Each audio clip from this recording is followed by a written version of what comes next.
People in today's day and age think that carbs are bad. And people that do carnivore or do keto can say, well, dude, I've lost so much weight on it. But you got to really pay attention because, as you know, depending on what you do in your life, it's very difficult for the brain to get glucose from protein. You should live your dietary life based on metabolic flexibility. There's a lot of people out there who are very well known in the clinical community who talk a lot of shit about growth hormone, but when you look deeper, it's because they don't sell it. And they're selling peptides instead. And so there's an incentive for them to promote peptides over growth hormone, but any peptide used consecutively will eventually lead to.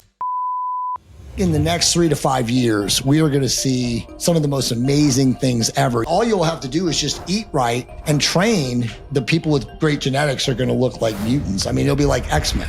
Hello, everybody, and welcome back to another episode of Unscripted. For all you peptide fans out there, we've got a special guest for you today. If you've been following the peptide world at all, you know this man. Mr. Jay Campbell is with us. He's kind of become the face of peptides. He's an author, he's a podcaster, a YouTuber, and he actually has his own company, which he's founded and delivering some goods to the marketplace. So, Jay, welcome to the show. Thanks for coming, and tell us how you got into this wild world of peptides and optimization. Jeff, thanks for having me, man. Honored, humbled, privileged to be here. It's always an awesome thing when I get a chance to talk to somebody else who's very knowledgeable in this space. So again, thank you for the opportunity. So truthfully, I think you know, and probably a lot of your listeners know that, my claim to fame in the internet world is actually in therapeutic hormones, right? Teaching people how to use testosterone, especially men. Now it's even women. And that goes back since literally, I think my first blog that I started writing online about this kind of stuff was like 2008. And it was fabulously fit over 40. And then It moved into what people found me for testosterone related information. It was called Testosterone Revolution, or trtrevolution.com, which then became Testosterone Optimization Therapy, or totrevolution.com. And then eventually I just migrated to Jay Campbell. But in the same time that I was learning how to use therapeutic hormones, I was dabbling in peptides. Yep. And I tell people, it's crazy to think this now, but I've been literally using peptides for 21 years. I started in 2004. OG. Yeah, total OG, right? So I was using ipamorelin, and there's a lot of guys that probably follow you or in your audience that will remember Southern Research Company, which was like one of the first, call it underground research chemical companies that were selling peptides to the marketplace. And very truthfully, they were selling their peptides out of the back of a compound pharmacy in Texas. I believe it. Because they, the research industry, which obviously I'm in now, is a very gray area, and it's perfectly legal to do it, as long as you don't kill anybody or disclaim things that, you can't say due to the FDA regulations and whatnot. But dude, that goes back all the way to 2004. So it took a long time for me to really go public, with teaching people or talking to people in a public setting about peptides, because again, it was just always a gray area. I mean, you remember, I tell people like I was using BPC and Melanotan 1 and all these things like back in 2009, 2010, 2011. And these were not conversations you had at dinner, man. Yeah, exactly. You know what I'm saying? So it's kind of been a very interesting journey. And even now, you kind of said it. My face has become synonymous with peptides in the last 2 or 3 years since I published my book. But dude, this is how crazy this is. We're a very niche, unique audience in the world that we live in. But dude, less than 8% of the world still even knows what peptides are. Wild. Yeah. It's crazy. I had a meeting today with a big, very, very well-known CRO, conversion rate optimization company. And we've hired them to, do consulting for my website. And by the way, my website now, jcampbell.com, is in the top 5 sites in the world for peptide related information. And all of these people who are masters of their trade know zero about peptides. And they were all telling us this, right? So they were making recommendations about dumbing down the page and dumbing down the content, because you might be the peptide guru, but people have no idea what you're even talking about. So it's an interesting time because we're still in a very, very, very infancy of peptides.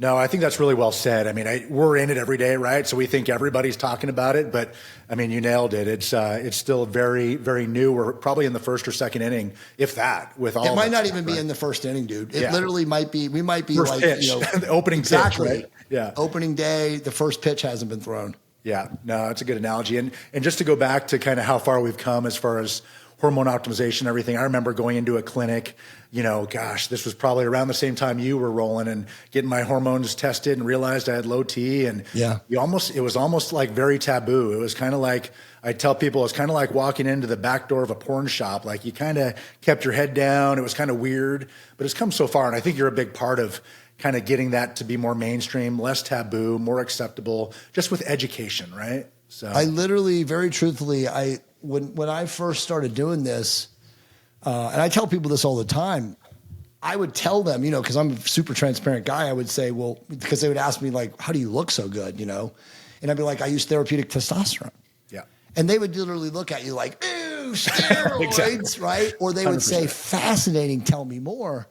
But you're right. I mean, I wasn't telling anyone this. When I first started this was 1999. I was 1 month away from turning 30. And again, my story is very well known for people that do know who I am about getting kicked in the testicles. And, 8 weeks later, had less than like a 175 total testosterone level. And again, it was kind of a foreboding or a foreshadow of like where it was going in society, right? Because now everybody today in this contaminated world that we live in has low hormones. But, It taught me what people were going to learn or what people were about to experience over the next 25 years. But yeah, dude, it's crazy. I mean, I wasn't telling anybody this. And thankfully, the smart people in my inner circle won out and not forced me, but really convinced me to write a book because I didn't want any part of it. I didn't want to be, as a non-medical licensed person, putting out information about this kind of stuff because you're right, dude. It was, I would say it was worse than taboo. No, it's right. It's true. Yeah, it's true. Especially remember baseball, right? Like all the steroid scandal in baseball set therapeutic hormones way back because most people, call it normies, mainstreamers, they thought it was like using steroids. And they still, for the most part today, do, as you know. And that's why not enough men are on, or women are on therapeutic hormones because they think it's cheating, unethical, immoral, the list goes on. Yeah, no, really well said. I mean, we could talk about this all day, and I appreciate the fact that you've been really kind of a forefather in bringing this more mainstream. Thank you. One thing that you talk about all the time, and I do too, and obviously it's a buzzword, is optimization.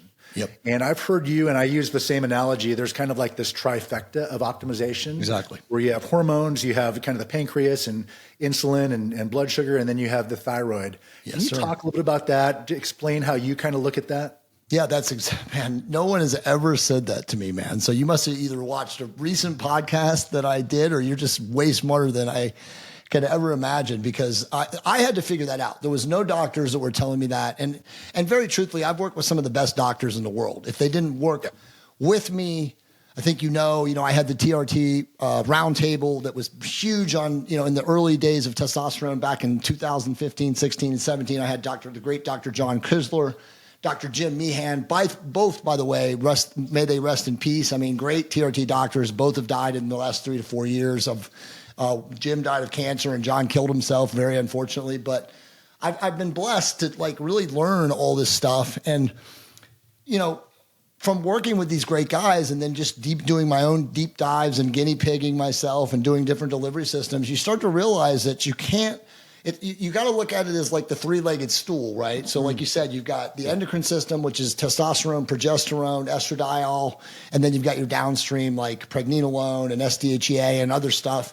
And then you've got the master temperature gland, right? Your thyroid, which is obviously controlling fat loss, controlling so many different biological systems. And then of course the pancreas. And I think and your audience knows that you really have to improve insulin sensitivity and control blood sugar as you age if you want to live long and strong. So all three of those things have to be optimized. And too many physicians will optimize the endocrine system and leave the thyroid by itself and do the same thing with the pancreas or vice versa. And so I think now when you really go out there and you really see smart, call it experiential body of work doctors, they really have learned that you can't optimize one without optimizing all three. Because if you do, you'll just start trailing. And I think so many doctors that do get this now, and thank God, Jeff, for me and you, there are plenty. they'll know that if you start optimizing the endocrine system and you leave the thyroid alone, the thyroid will be burned out in 6 or 7 months, and guys will have no energy, women too. So there's a lot of ways to do all three, but you really do have to look at optimizing them together. They really perform kind of what I say a symphony. Yeah. And I think one kind of common mistake that I see out in the TRT world, if you will, with clinics is, you have some heavy individuals. You have some obese men who want to get on HRT and they want to look and feel better. But candidly, it's when they're not optimized and their blood sugar and insulin is off, that's when I think we see a lot of the side effects, like the estrogenic effects, all of 100%. those, all of those things, right? In fact, you're 100% right. And thankfully, more and more people are seeing this. I mean, dude, we could so rabbit hole on this. I mean, all high estrogen symptoms don't really exist. It's due to inflammation and insulin resistance. And you're right. Knowing that, you take an average guy on TRT and he's got a belly.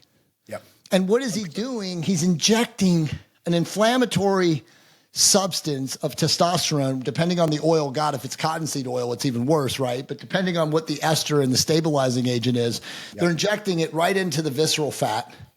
And so the visceral fat causes a cytokine reaction and an inflammatory cascade in response. And that is causing his itchy nipples and his mood alteration and his water retention, all these things that they report as high estrogen symptoms. And it really is just a reaction to his inflammation. Yeah. And the docs are just instantly going to give him an AI or a SERM or some other suppressive medication that they don't need, because they truly don't understand that these guys just got to lose body fat, and improve their lifestyle. And so I love talking about this because we really do. It's our job to teach doctors and patients that going on these drugs that, suppress estrogen are actually harmful to lifespan. And so many doctors are doing this. I mean, dude, I think you know this. They're literally making AIs and injectable testosterone preparations. I heard it today from a new pharmacy. They're talking about it. I'm like, I want no part of that. I want no part of it. Yeah. But that's where we're at, because again, there's no, don't blame the doctors, blame the system, because they don't teach this in medical school. That's right. Yeah. No, that's absolutely right. Speaking of losing body fat, one thing I know you're a big proponent of, you and Hunter, if I've followed you, Sure. Some of your work is GLP-1s. Yes, sir. And, talk about being in kind of the first inning and kind of the science coming out with all of that.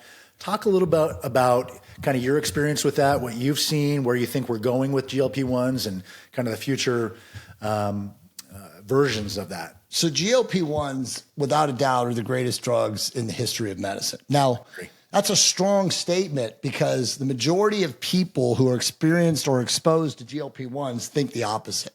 Mm-hmm. They think that these things cause horrible side effects, that, they cause gastric bypasses, gallbladder issues, thyroid cancer, Wegovy neck, Wegovy face, Wegovy ass. I mean, it goes on and on. Yep. And all of that is true, Jeff. But the reality is that all of these drugs are not being used therapeutically in the context of health and longevity. And what do I mean by that is that the average doctor who prescribes a GLP does not give the patient any information beyond telling him this is start at this high dose and continue to escalate, because the manufacturer makes the most money and I make the most money by doing that.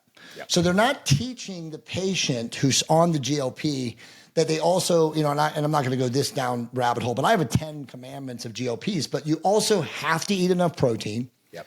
You have to do resistance training, because these things are so powerful. They will cause muscle loss and fat loss and everything else. They speed up metabolism. They improve nutrient partitioning. They improve insulin sensitivity. They do so many great things. But in the absence of a lifestyle that is conducive to using them, they cause nothing but harm. And so all those side effects that you see in the news or on the internet or from, celebrity doctors saying that they're killing people, unfortunately, they're true. But when you really start looking at the research, and obviously, we're now in stage 3 GLPs, right? Stage 3 GLP is retatrutide. It's not FDA approved, but it's been in the research community for 2 years. Literally, it came out in June of 23. And so there's tons of people, including myself, that have experience with these drugs. And when you look at the clinical research, and there's plenty of clinical research on retatrutide, even though it's not FDA approved yet. And they expect it to be FDA approved at some point, either late first quarter or early second quarter of next year. Yep. In fact, my copywriter right now is writing a report because Wednesday, Thursday, and Friday of this week is the big diabetes meeting that they do annually. And in that diabetes meeting, they present all of the new findings from the GLPs and then also the recent study, even non-FDA approved drugs. So it's an amazing thing because you get the deepest information in the world about what's really going behind the scenes. But when you look at the research of retatrutide, again, stage 3, and of course, the approved by Lilly Mounjaro, which is tirzepatide, every single one of the studies show insane benefit. They change brainwave patterning. They eliminate addictive, compulsive disorders and diseases and dysregulations. It cures gambling, porn, video game addictions, food noise. I mean, these things do so many things. And again, the value, Jeff, or the benefit of these is only seen, though, when we do them in microdoses. And so I was going to go there, brother. Yeah. So, dude, most people are, again, doing this because their doctor doesn't understand. And look, I don't blame the doctors. The doctors are trying to make money. It's a side hustle for most of these people. They don't understand about weight training and eating enough protein and blah, blah, blah. But the number one thing that is going to ensure success when a person uses a GLP-1 is if they are hormonally optimized. Because if you give a GLP-1 to somebody who's not hormonally optimized, even assuming, and obviously this is a big assumption, that they train and they get enough protein and they sleep and they do all the things they should do, they're so effective that they could still cause muscle loss. But in the hormonally optimized populations, which you and I see and work with primarily, it doesn't cause anything but value and benefit because that's what people see. Again, it massively improves metabolic rate. It improves nutrient partitioning. It improves insulin sensitivity. So as long as you're microdosing, hormonally optimized, lifting weights, eating enough protein, getting enough sleep, doing what you're supposed to be doing, like living insulin controlled, they're the greatest thing ever.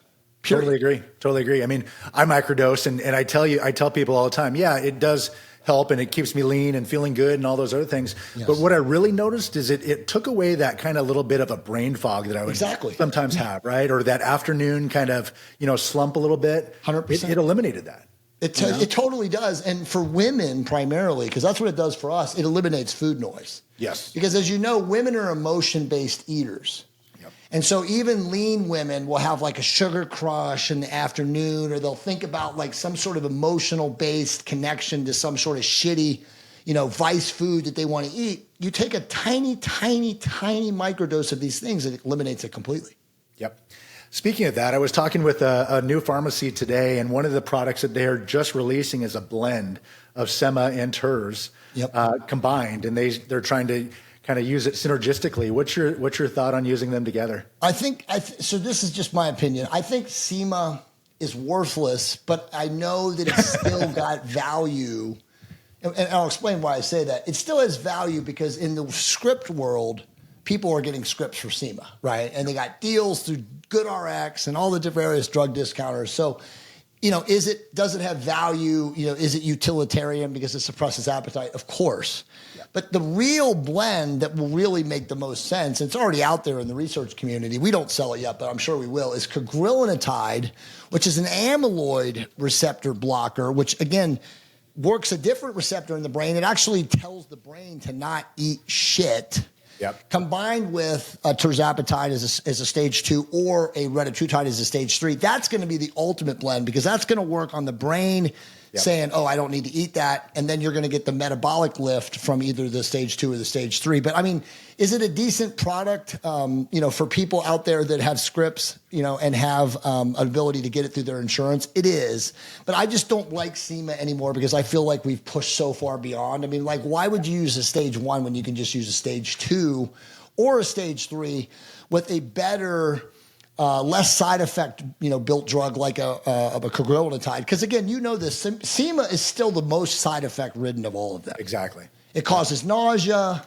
It definitely it works so well that it causes delayed gastric emptying. And here's something you probably don't know, and I've only been talking about this for like the last month because we really just recently figured it out. Dude, most people that use a class 1 are keto and carnivore. Now think about this, right? And again, why? Because in their mind, carbs are bad. Carbs are the devil. Right. We want to eat protein. We want to increase metabolic rate. We want to get glucogen up.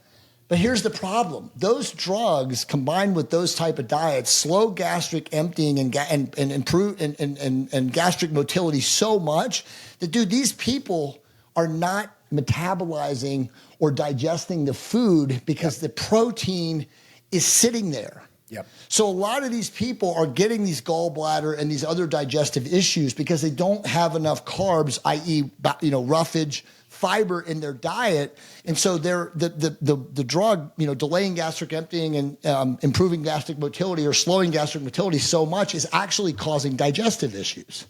So it's like, I've been saying this now to anyone, like if you're going to use a GLP, whether it's a 1, 2, or 3 stage, you better be eating carbs.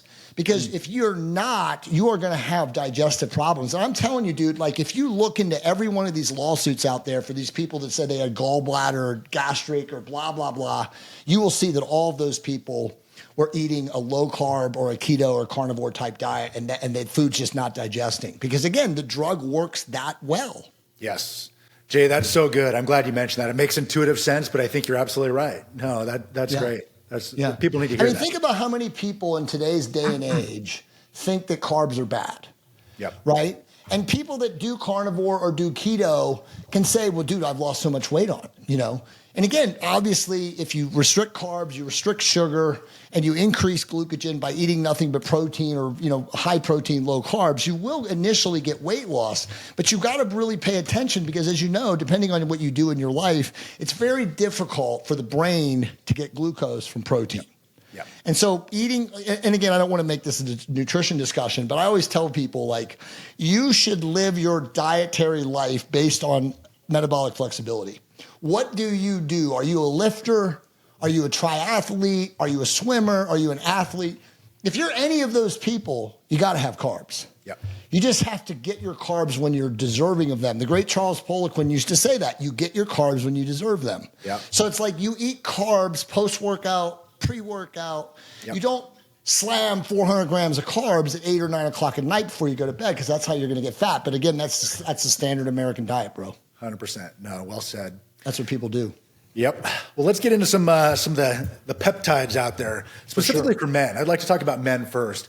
Yep. What are your kind of favorites? I mean, obviously, as men, we want to, we want to look good. We want to hold some muscle. Yep. If there's some anti-aging benefits to make us, look and feel better, that's great. But what are some that you really like and kind of your faves? For most men in America today, dude, they don't want to have a fat belly. Yeah. So I love tesamorelin because it's FDA approved. It's called Agrifta. If you get it from a pharmacy, I mean, obviously the research chemical world has it everywhere. Yeah. Most pharmacies, compounders, sell it not off label, but sell generic versions of it. And it's a very powerful GH agonist peptide. If you inject it right into the belly, it'll shred through belly fat. Yep. And again, it was pharmaceutically created for men with lipodystrophy. Right. Exactly. So HIV suffering men who have this like really weird thing of like from some of their drugs they take, they get this hard visceral fat in the belly. And so this drug was created to shred through it. So if you use it as like a man with a belly as you're getting older to improve body and gut fat loss, it works better than anything. So I think that's number one.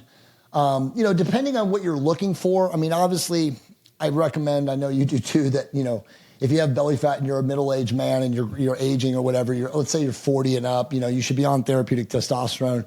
I think your next best bets, again, depending on how much fat you are looking down the mitochondrial paths. Yep. So you've got, my favorite mitochondrial peptide is SS31. But I think if you're fat, I think you look into like injectable 5-amino or injectable MOTS-C. Because they really move the needle. One of the things that like fatter insulin, resistant guys have is that lack of energy. And that's because their mitochondria are just almost deactivated because they're so heavy and they have so much insulin resistance. So when you give them a bolus of MOTS-C, of 5-amino, and you could take oral too. I just like the injectable version. I mean, they really get energy right away. NAD plus too. Yep. So they just get energy, and it gives them more, incentive to exercise. They actually feel like me and you, dude. They want to go to the gym. Exactly. So I love those. And then, from there, obviously, from a healing perspective, I mean, everybody knows about BPC and TB500. A lot of people now are putting copper peptide GHKCU into those blends, again, for like ultimate healing, soft tissue, connectivity. There's actually a new, it's not new, it's Russian, but it's newer in our country right now, and it's an injectable, and it's called Cardilax. And this product is amazing because it actually helps to regenerate cartilage, which is kind of the holy grail. Most people are like, oh, you can't do anything with bad cartilage. If you're bone on bone in your back, even stems and PRP and exosomes aren't going to do much. But Cardilax so far with a lot of people that have cartilage issues is helping. I think it's working to stimulate the nerve fiber bundles in the cartilage. And so it's kind of helping to regenerate the tissue around it. So there's a lot of answers. I think it just comes down to like what the guy is desiring. I'm not even talking about nootropic peptides, but I mean, there's stuff to, enhance cognition too. And then I would, be remiss if I didn't mention that there are some peptides that you could use, to stimulate FSH and LH. But I still think that ultimately at the end of the day, testosterone is going to be a bigger tool in the tool bag. Let's speak about that, because I don't think that's talked enough about, is kind of that fertility piece of it. Yeah. Can you talk a little bit about kind of your protocol? If somebody was, on TRT, wanted to have a child, or was struggling to do that, what would you recommend? So for sure. So this is in my original books, the TRT manual and the TOT Bible. The number one protocol for men who are concomitantly using therapeutic testosterone is HMG and HCG. Now, obviously, it's harder now in the compounding space to get both of those products because they're saying things like, oh, it's a biologic and, blah, blah, blah. But they're still out there. You got to find the right compound pharmacy, the right clinic, the right people, but you can find it. But that's going to be like, primary number one, especially if you're using therapeutic testosterone. There's enclomiphene and then there's clomiphene. Obviously, enclomiphene is, with the carbon bond removed of clomid so that it's less estrogenic. Yep. I mean, those work too. They also are mimics and they help to stimulate FSH and LH. But the newer stuff that's coming into the marketplace that a lot of people don't really know about are testogen and testolutin, which again are bioregulators. Testogen is a brand new injectable bioregulator from Russia. And dude, I'm telling you this right now. It's not on GRAS. It's not on any of the banned or doping substance lists right now, but we have guys that are buying it because we sell testogen at BioLongevity Labs who are college athletes. And bro, they're literally putting on 15 to 20 pounds in 3 months taking it. And it completely is a natural endocrine stimulator. So it increases FSH, increases LH, but we're seeing guys getting increased of free testosterone of 20 to 25 points taking it. That's the key, right? It's an amazing natural product, but if you were going to use it as a fertility stack, I would also recommend taking endolutin with it. And endolutin is just the bioregulator, the oral capsule, which you take like 4 a day. You take 2 in the morning and 2 at night, and you probably go like 30 days. So again, this is new. I haven't even put this out there now, but if I was a man and I was in my 20s and I didn't want to use TRT yet, and just like Mark Bell said to me last night, he goes, Jay, why would any man not want to use TRT? I'm like, well, that's a whole nother question altogether. But you're in your 20s and you don't want to go on testosterone forever yet. And you want to maintain fertility. My stack would be testogen, every other day injected, whatever the dosage is. I think it's 10 milligram vial. So you're probably going to be taking 500 micrograms every other day. Yep. And don't hold me to that because I'm not looking at it right now. And then testolutin, I know you're going to take 4 caps a day. And then I would probably take a little bit of either HCG or HMG and maybe both just to make sure that I was maintaining my fertility, because I feel that testogen is so powerful that it could, and I don't know this for a fact yet because there's nobody that's doing a test on this, it could disturb HPGA function a little bit because it's so powerful. I mean, it might not, but it could. So I would just, in the background, I would take a little bit of either HCG or HMG at the same time. Yeah, just an abundance of caution. That makes sense. Yep. Explain what a bioregulator is. Obviously, you guys sell it. It's becoming more and more kind of mainstream, but it's still very fringy. What is that? Explain to the audience. Yeah, totally fringy. So basically, they are basically a form of peptide, but they're much. So if you look at peptides as basically protein molecule change or fractionated protein molecule chains, the longer the chain, the more likely it has to be injected.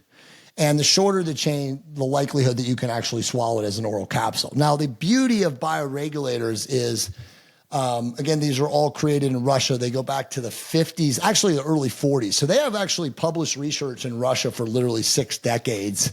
And thankfully, due to AI now, you can actually have it all translated. It's all in Russian and Bulgarian. But previously, like up until 2017, 2018, there was no way to know about any of these things. We just heard of them. If you were in the peptide or the bio research space, you'd heard of these things, but you knew there was like patents and they couldn't get outside of like, not Germany, but Russia. So it's kind of like the whole Eastern Bloc was blocking these in the States. But some of my friends that were in the biochemical and the formulation space had known about them.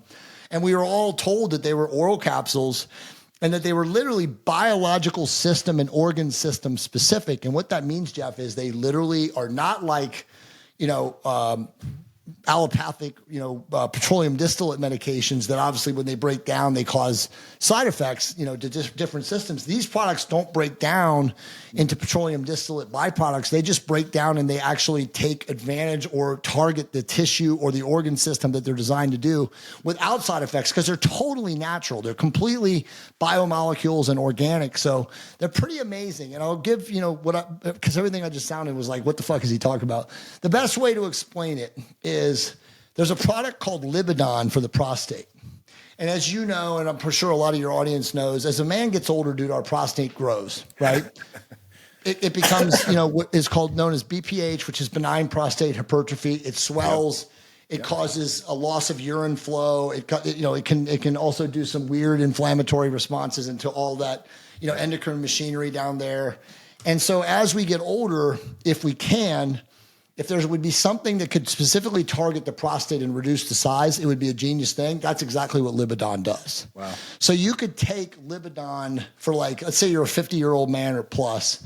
You could take Libidon for 20 to 30 days a year, twice a year by taking 4 caps a day, and it will absolutely shrink your prostate. How do I know? Because I use it myself. I'm going to use it. It's absolutely amazing, dude. Yeah. It's an amazing product. Now imagine a product for every other organ system. Yeah. There's stuff for women's ovaries. There's stuff for the kidneys. There's stuff for the heart. There's stuff for the pancreas. There's stuff for the thymus gland.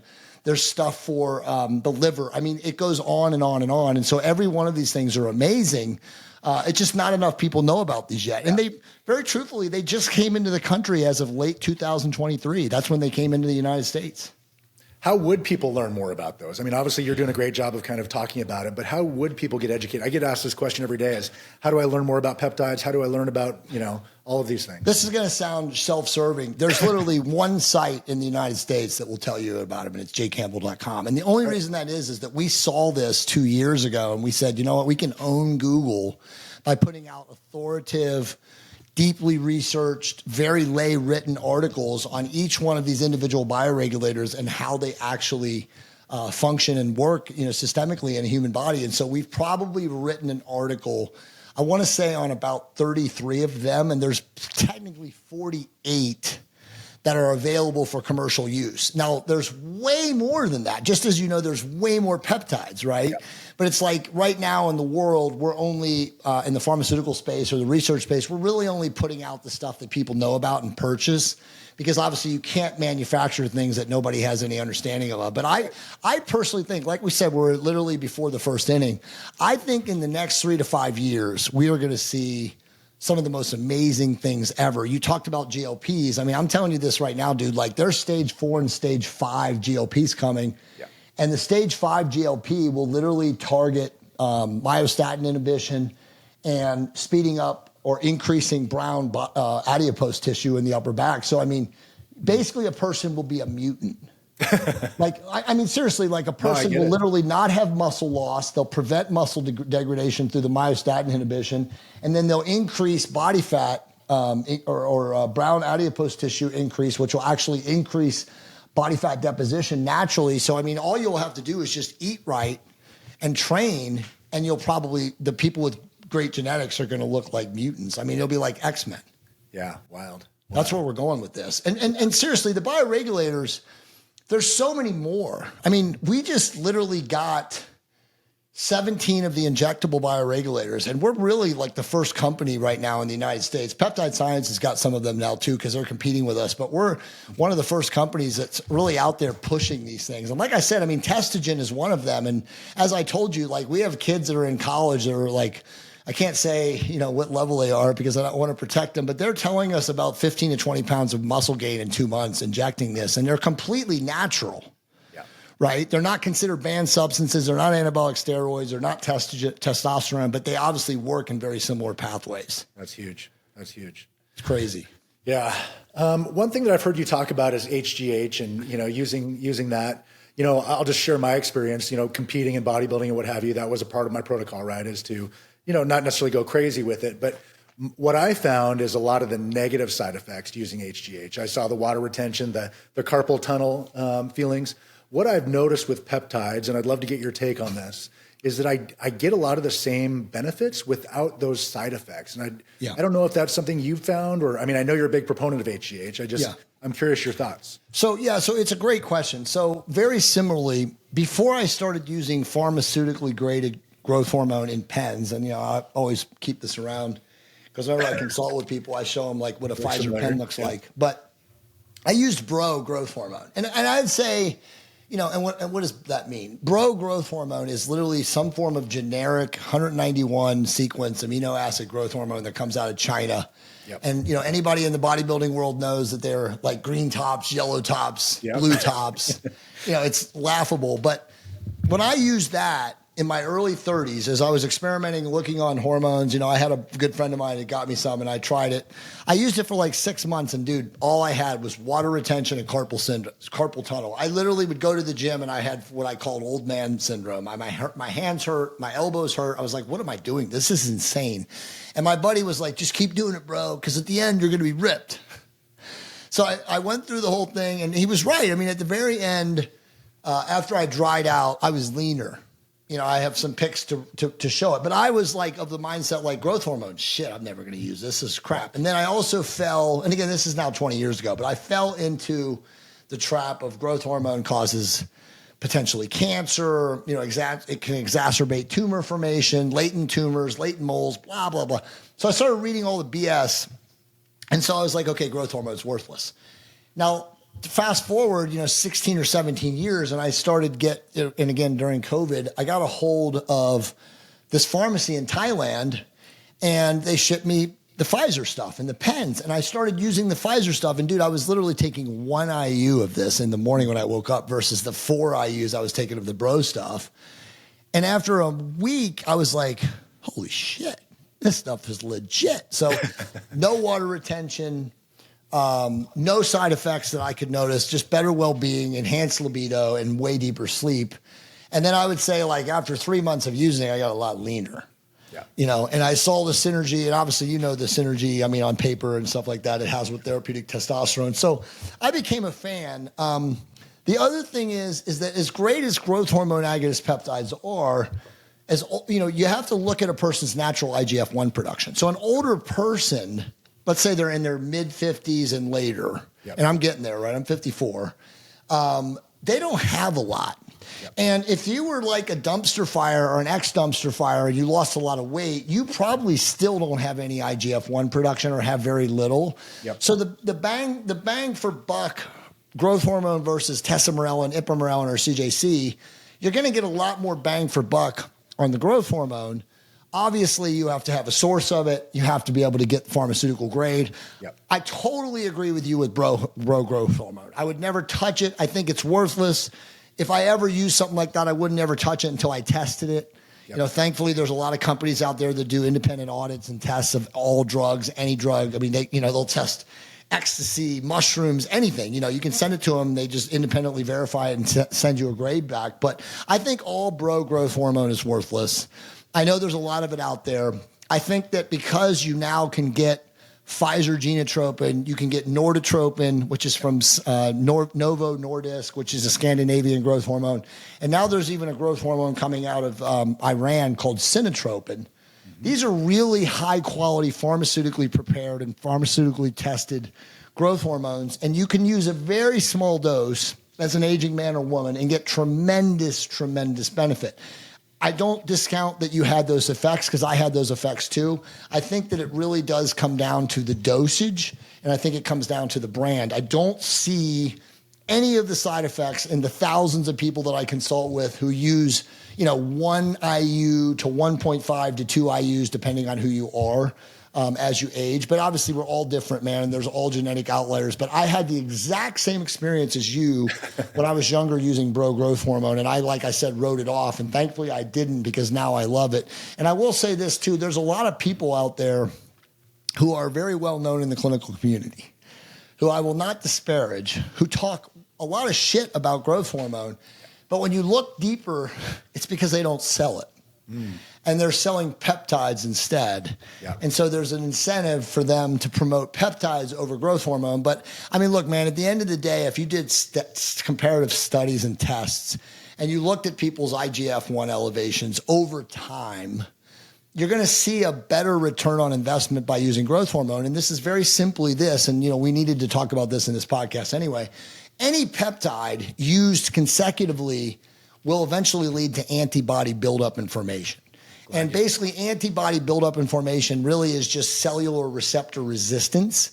Like your body has developed a receptor desensitization. And so now you have to cycle off. With growth hormone, you never have to cycle off. You literally can stay on 1.5, 2 IUs. You could just, if you want, go Monday through Friday or Monday through Saturday and just give your weekend, your pituitary week off. But I always say this to people, take tests, get your IGF-1 tested. Yep. See if there's a difference in your IGF levels by taking Saturday and Sunday off, Monday through Friday, versus going, 6 or 7 days, and then just make the decision from there. And like I said, I think it's so cheap now. Like you can get Pfizer pens and go an entire month that costs $350. Wow.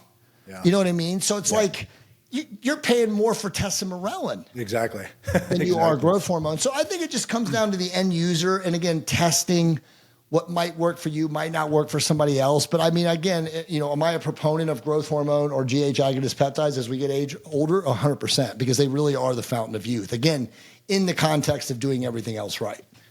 Yeah, and you kind of touched on it a little bit, but there is some concern out there. What I hear all the time when you talk about the GH peptides and obviously HGH is the propensity to increase cancer if that was, Dude, it's complete BS. This is how I can shut this down. I'll shut this down with anyone.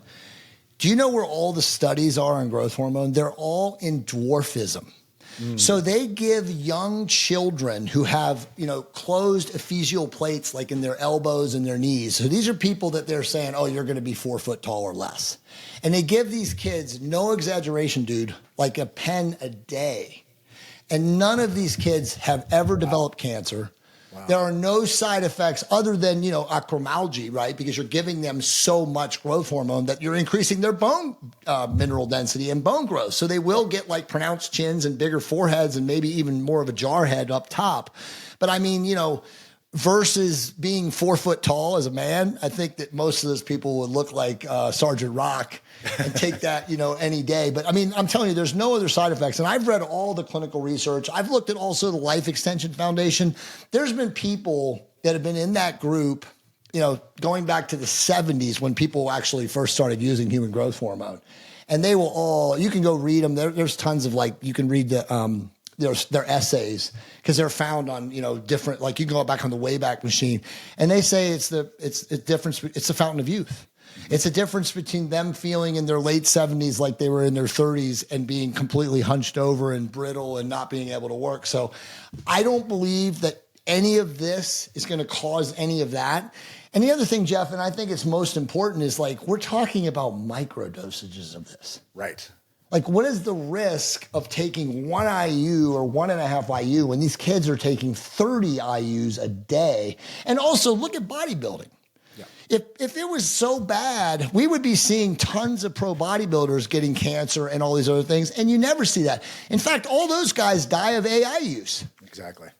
That's right. Literally how they die. If you if you unburied or autopsied and dug those guys up out of their graves, and I won't mention any names, but all the famous guys who have died in the last 6 or 7 years, you would see that they have micro fissures in their capillary networks from using AIs. And they're dude, imagine if you're taking 1,500 milligrams of test a week, plus, any anabolic and all these other things you're taking, growth hormone, insulin.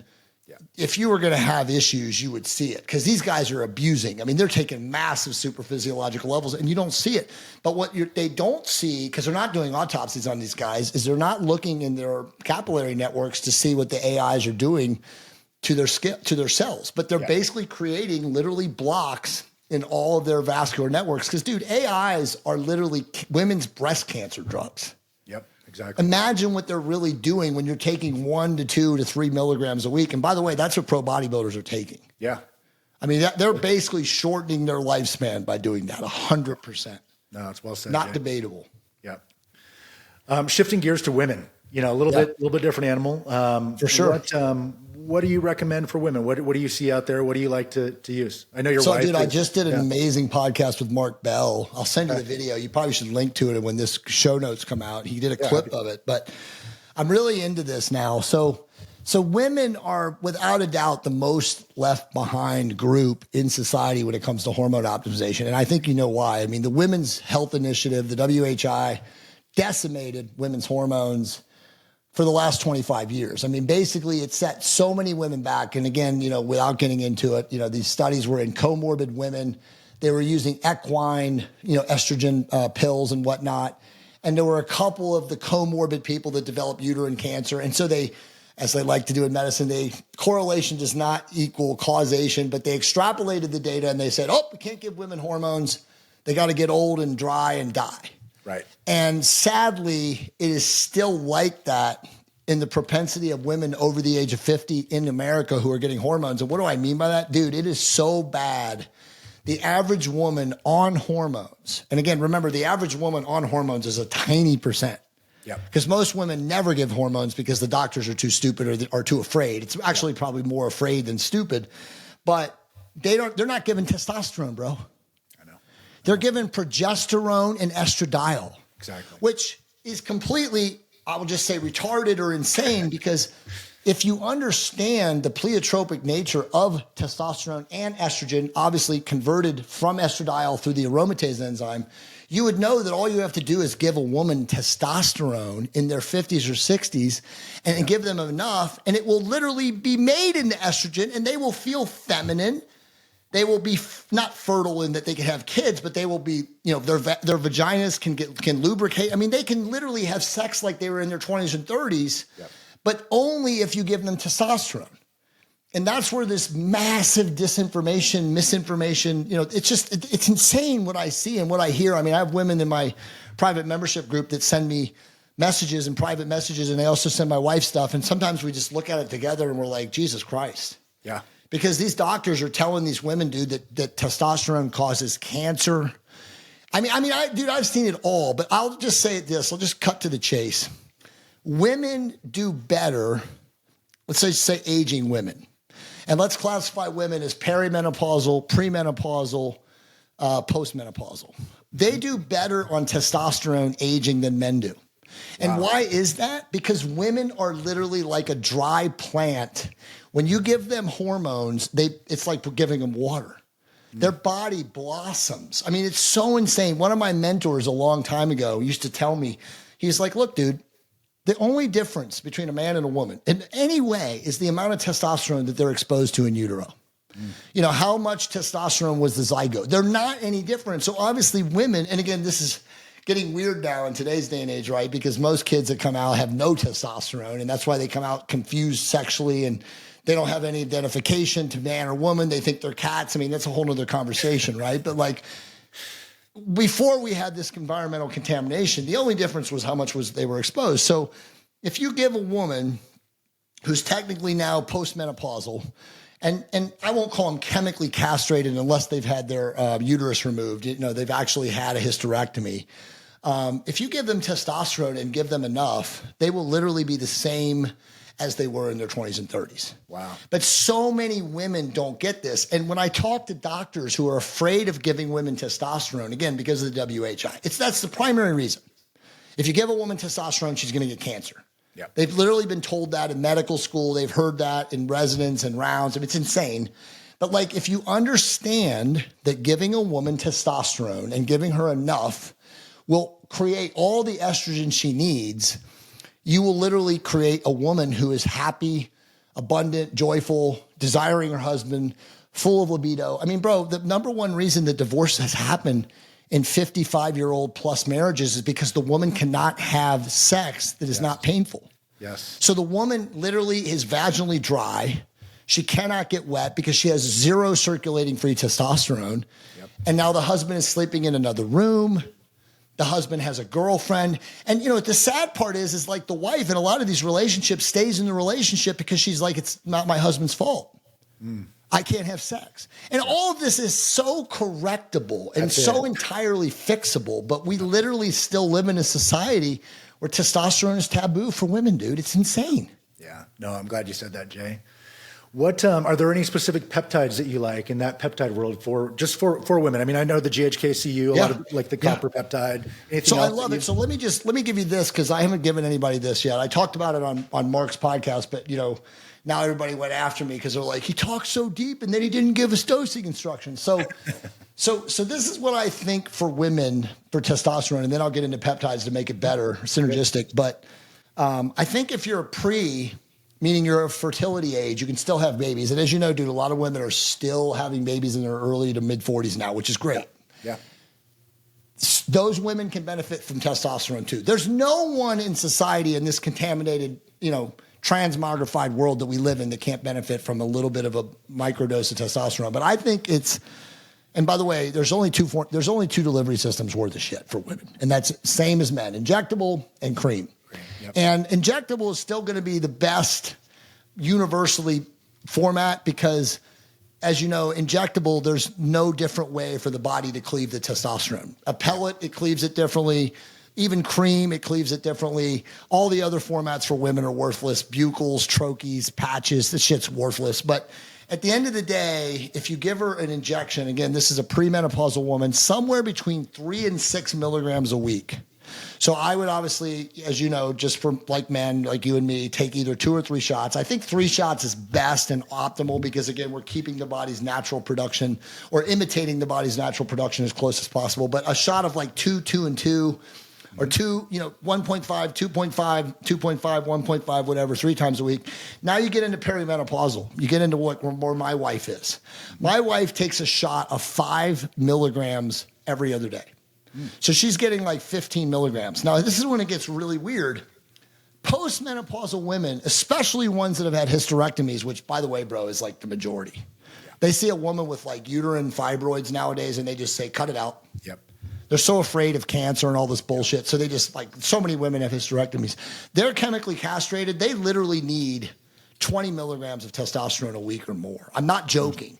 Yeah. You give, and by the way, how do I know this, dude? I have hundreds of women in my private membership group. And I'm actually talking to them in the women's call for the first time ever tonight, right? So they're all going to be in there. We're going to be talking about this. But I have women that are taking 40 to 60 milligrams a week of testosterone in my private membership group who are postmenopausal, who rave about it. That's great.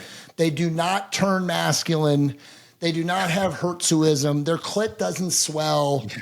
These are women that have no testosterone. Yeah. And so now you're giving them enough. And dude, they're women. So it's converting to estrogen. Right. So they feel amazing. So that's the number, right? It's like a woman who's postmenopausal can handle 20 to 50. And bro, there's women that can handle more than that. Yep. So start low with your dosage, go slow, see what happens. But that's testosterone, in my opinion, for any woman. Now with peptides, to really maximize this, of course, growth hormone agonist peptides are going to make a woman even happier. She's going to be leaner. She's going to sleep better. Yep. CJC 1295 is kind of a universal for women because it's a really strong growth hormone bolus and pulse, yep. And they can go to sleep. So, you know, if you're going to use that, take it at night. Right. Yep. Ipamorelin is by far the best isolated growth hormone or isolated peptide for women because, as you know, it has no side effects. Yep. You can give them like 100, 200, 300 microgram before they go to bed, or they can even wake up fasted and take it in the morning. It's really awesome. There's some women that like Tessa. I don't like recommending Tessa for women because a lot of women don't really have belly fat. They have fat in their hips and their butts and their glute ham tie-in. Yep. So I think kind of CJC and IPA is best. There's a lot of us, as you know, a lot of the compounders blend that together now. So that's a really, really strong peptide. I think if you're just dabbling in peptides as a woman and you're hormonally optimized on injectable testosterone, I think IPA is going to synergize best. And then, of course, you already said it. I mean, GHKCU for skin and hair and rejuvenation. BPC and TB500 in a microdose, every other month in a tiny amount, like every other day, is amazing. Melanotan 1, depending on where you live, for tanning and for improving consciousness. And then again, the mitochondrial peptides, I think it just depends on how fat a person is. The fatter and more insulin resistant a woman is, and again, they carry their fat in their hips and their ass and their, glute ham tie-in. I think MOTS-C, it's always the same ones. It's NAD plus, MOTS-C, 5-amino, and then SS31. SS31 is literally right now my favorite go-to peptide because it's an amplifier peptide, and it literally enhances cellular signaling and synthesis of everything else. So I think that over time, if you use that, you can actually use lower dosages of everything else that you're using. But like everything, again, with peptides, you got to cycle. 6 to 8 weeks. If you're a newbie or a virgin, you never use peptides, I think you could go 10 to 12 weeks. You always know when it's not working when you start getting water retention. Yes. That's when you know your receptors are saturated and it's time to cycle off. That's great. One last question with women. I know that you mentioned it. You have like testosterone. Men are injecting in their bellies. I know a lot of women that because they carry their body fat in their hips and thighs, they're actually injecting into the fat in their thighs. What's your thought around that? I think it's great. I think there's no question, and again, I've seen this over decades of using it. There is site improvement, site enhancement. I mean, look, I should say this too. It's better to inject testosterone intramuscularly in the arms, the delts, the upper glutes, because you're going to have hyperplasia from the splitting of the fascia and splitting of the fibers, even in a tiny 29 or 30 gauge insulin needle, right? So over time, what guy doesn't want bigger shoulders, bigger biceps, bigger triceps, bigger arms? Same thing for women. If you're going to inject in the glute and you train, you're going to have bigger, more shapely, more muscular, more dense glutes. So I always think that it's best to inject intramuscularly. Now, again, with a very small gauge insulin needle, this also is important to say this for everybody. And I know you know this, but for the audience, be very careful where you get your testosterone preparation from. A man, as you know, is always 200 milligrams per milliliter, cypionate, ananthate, propionate, whatever. I still think that, at the end of the day, testosterone is testosterone. Once it breaks down in the blood, it doesn't matter whether the half-life is a little shorter or longer. But for women, and this is critically important, they need a 20 milligram per milliliter cypionate in MCT oil. Good. Because in MCT oil, it's instant absorbed. It goes easily through a 29 or 30 gauge insulin needle. There's no scar tissue. A woman can inject it anywhere on her body without even feeling it. It's like not even a pinch. It goes right in. And I should say too that I like MCT oil. There's also a new form of MCT oil. You probably know what it is. It's like a palmitic acid. It's like a polymer of MCT oil, but something that goes right through and doesn't cause a histological response. Because as you know, dude, cottonseed oil, propylene glycol, a lot of these things cause reactions in people and they really don't do well. They get, redding, itching, sometimes an anaphylactic reaction to it. So make sure that you're using an oil from your compound pharmacy that is actually something that's rapidly absorbable and doesn't cause any kind of histamine response. That is gold, my man. That is absolute gold. You dropped a lot of bombs here in this hour. You asked the best questions, dude. This was an amazing podcast. I definitely want you to clip this or give this to me so I can clip this on my team because you asked some amazing questions. I mean, the whole thing about the symphony was like nobody's ever asked me that before, so thank you. No, absolutely, man. And I'd love to have you back on. Oh, for sure, man. I'd love to, dude. I mean, your questions were bomb, dude. This is going to be an epic podcast when it gets out there. Good. Well, Jay, you mentioned a couple ways people can reach you, but go ahead and tell them where they can find you and what you got going. For sure, man. And again, very grateful and humbled, and thank you. This was awesome. I'm really, really awesome. I really appreciate this. They can find me on social media at Jay Campbell 333. As you know, I'm heavily shadow banned and suppressed, but you can find me on X and find me on Instagram. My website is jcampbell.com.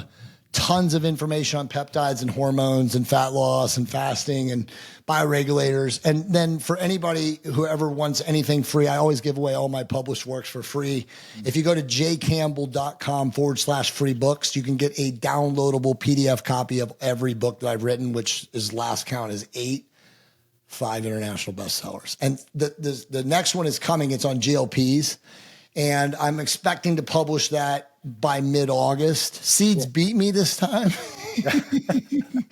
But we're kind of neck and neck. You know, he published his peptide book, and then I published my peptide book, and I went by him, and now he beat me to the market with his GLP-1 book. But I'm pretty sure that my GLP-1 book is going to be amazing. So that's coming. But yeah, man, thank you so much for having me on the show, brother. I really appreciate it. Absolutely. And we'll have all the links for you, but look this man up. I know you guys are always asking where you can get more information, and that's why I had Jay on. He's the man. So Jeff, Jay, thank you so much, brother. You bet, brother. Thank you.